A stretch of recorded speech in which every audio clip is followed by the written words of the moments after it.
Not a ton of progress today, but a lot of hours. Got the spar pads done. These take the weight of when the tower's up in the air on the real one. So got those little boxes made.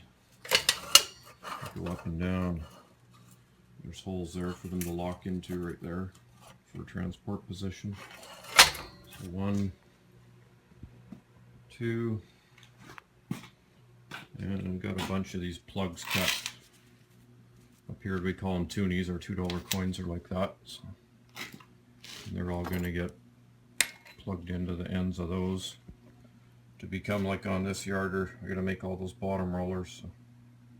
So 16, 6, 7, 8 per side, including sprockets and idlers. And the dog just rolled in. This is Coda the bear. As you can see, we got our first Canadian Southwest British Columbia snow here last day. A little bit. So, hey Coda, who's a nice guy. He's a 2-year-old Newfoundlander. He's the best thing on feet. Big boy. He's all heart. Hey Code, who's a good boy?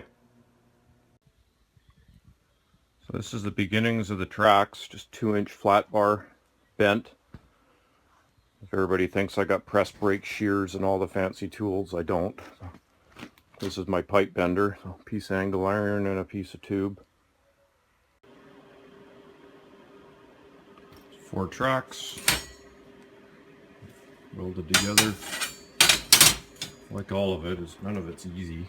It's getting stuff square and straight and consistent.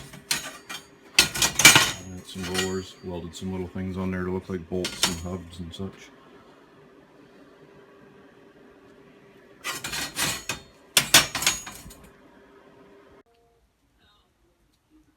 And tracks a bit later. And I just realized I cut out 16 or 18 rollers, and that's only enough for one, so I got to start all over again, do a whole nother set of bottoms. And a totally unrelated, let's just walk past it, or take a picture of it, a little video of it. 1939 maple leaf sitting here in the backyard. I don't know how many tens of dozens of winters this thing's gone through, but it's doing another one. So I'll mount some tracks now. They're all done. The rollers and bogies and little suspension springs things are in them. So let's set this up and pin them on. Building the rings. These are taking a long time. It started with square plate. And these are the pieces where the tube, I think somewhere around 60 feet or 55, 60 feet. The pipe gets bolted together. The real one, this will be the donut ring around that mimics it. The little stuff, the mufflers and the guarding and stuff like this, it takes the most time. So that's this ring here. It's on top of the tower. I don't know why I'm featuring this piece other than it took some machining, I guess you could say. So it'll slip over there and paint bolt holes on it. Got 2 of them. If anyone's looking to treat themselves and get themselves a nice gift, this is, except the blades are absolute garbage. They're 20 bucks each and they seem to last not very long. They break and crack. They're cheap Chinese ones, but this is a great tool here for doing dry cuts and not breathing fumes. This bandsaw.